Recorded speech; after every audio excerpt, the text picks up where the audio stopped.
Hola amigos, ¿cómo están? En este video quiero presentarles el ejercicio 1135 del libro de diseño de máquinas de Robert Norton, correspondiente al capítulo de tornillos y sujetadores con el tema de sujetadores en cortante. Y bueno, el ejercicio nos dice lo siguiente. La figura P11.3 ilustra una junta con pernos y pasadores de espiga, cargada excéntricamente al cortante.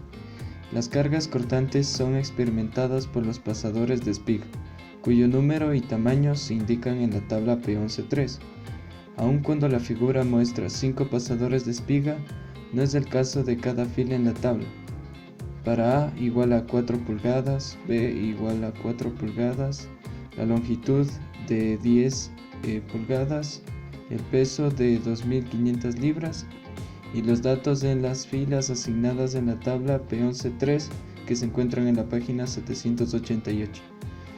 Y dice calcule el esfuerzo cortante total en cada espiga. Bueno, partimos del problema primero, recopilando todos los datos que nos dan, tanto en el enunciado como en la tabla que nos mencionaron. Y por ejemplo, nos brindan los diámetros que en las 5 espigas serían lo mismo. De igual forma, a partir de los valores de A y B, que son prácticamente las distancias en las que se encuentran simétricamente distribuidas las espigas, podemos calcular las coordenadas de las posiciones respecto al centroide.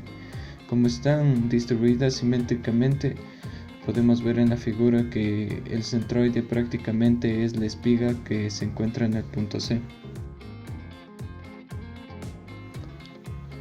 Para empezar con la solución, primero se calcula el área de la sección transversal de cada espiga y lo vamos a denotar como A de 1 a 5. Esto va a ser igual a pi sobre 4 por el diámetro de cada una de las espigas elevado al cuadrado. Y esto nos daría un valor de área de 0,049 pulgadas al cuadrado. Como ya mencionamos, las espigas se encuentran distribuidas simétricamente respecto al punto C. Por lo tanto vamos a tomarlo ahí como centroide y ahí como x barra y y barra 0 y 0, o sea el origen. Tomando en cuenta también que respecto a este se calcularon cada una de las posiciones de las 4 espigas restantes.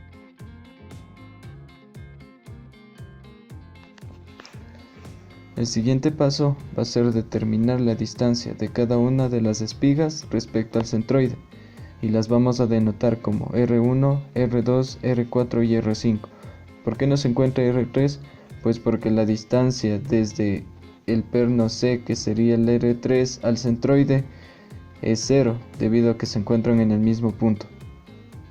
La fórmula para calcular esta distancia viene dada por la raíz cuadrada de x, que sería la posición respecto al centroide de la espiga 1, 2, 4 y 5, menos la coordenada de la posición que le hayamos tomado para el centroide, que en nuestro caso es 0, esto elevado al cuadrado, más la posición en y de la espiga 1, 2, 4, 5, menos la posición en y del centroide, que de igual manera es 0, elevado al cuadrado, y esto nos da un valor de distancia de 2,82 pulgadas.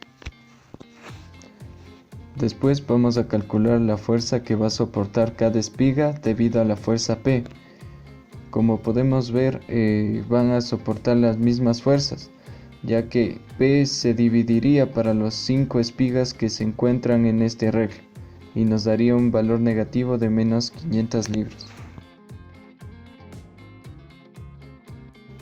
El siguiente paso es el cálculo de la magnitud de la fuerza indirecta que actúa en cada una de las espigas debido al momento que causa la fuerza excéntrica P. Como podemos ver, la fuerza P se encuentra a una distancia L.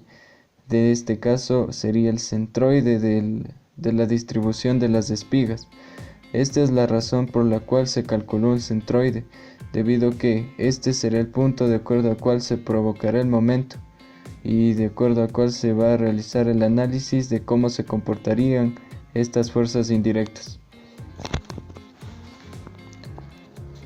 A las fuerzas indirectas las vamos a denotar como F2, y vamos a calcularlas para 1, 2, 4 y 5, ya que para en el caso de la de F2 para 3, que sería la espiga 3, al no existir una distancia entre el centroide y la espiga 3, nos daría 0.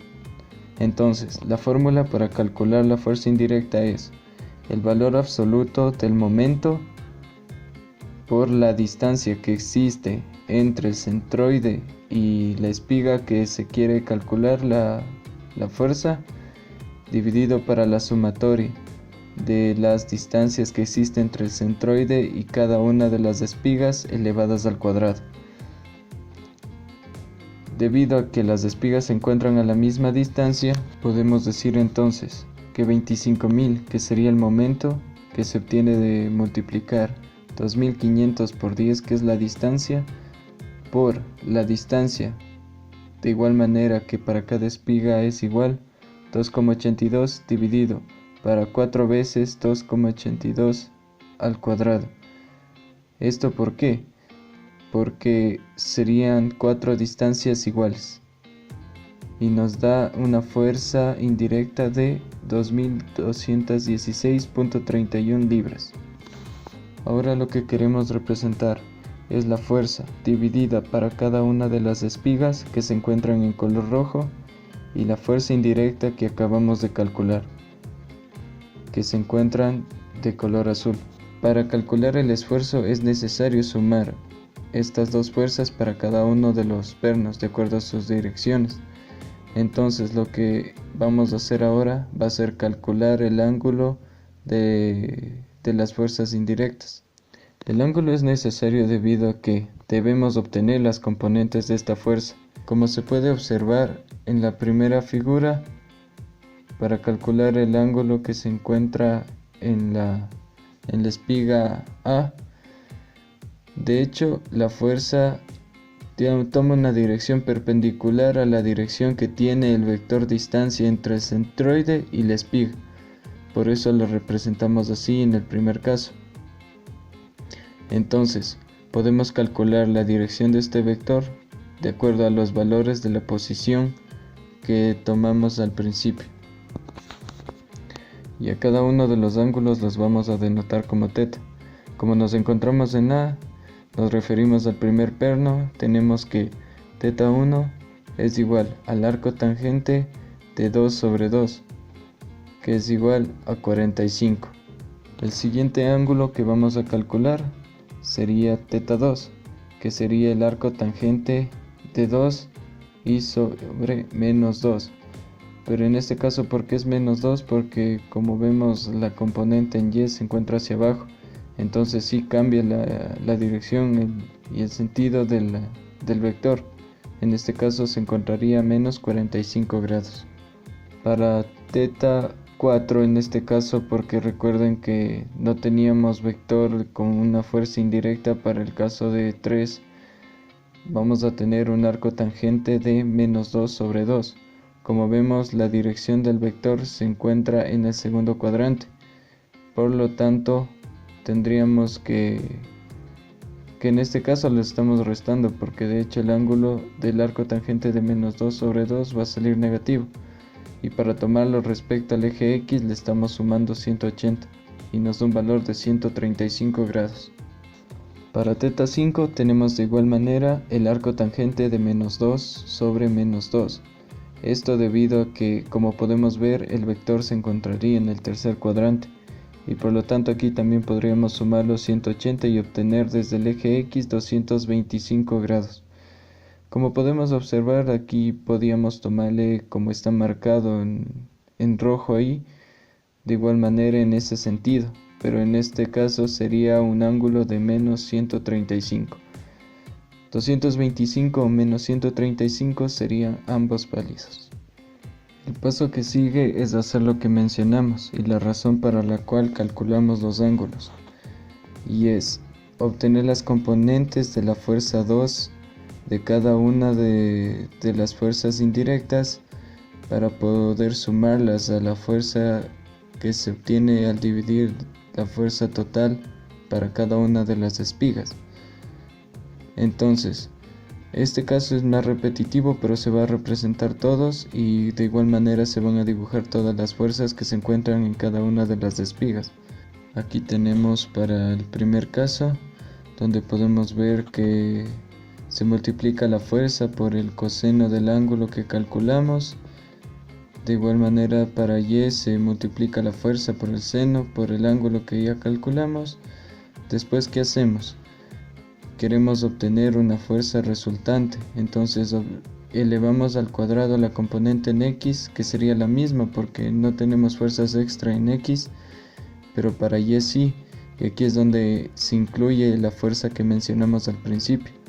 Entonces, como ya tenemos una fuerza en X, le elevamos al cuadrado más la fuerza en Y, pero en este caso le restamos los 500, que sería el valor que se obtiene de dividir el peso total, o sea la carga P, para los 5 pernos, y esto nos da el valor resultante, que es 1890 para el primer caso. De aquí el proceso es muy repetitivo para los 5 casos y los vamos a mostrar a continuación.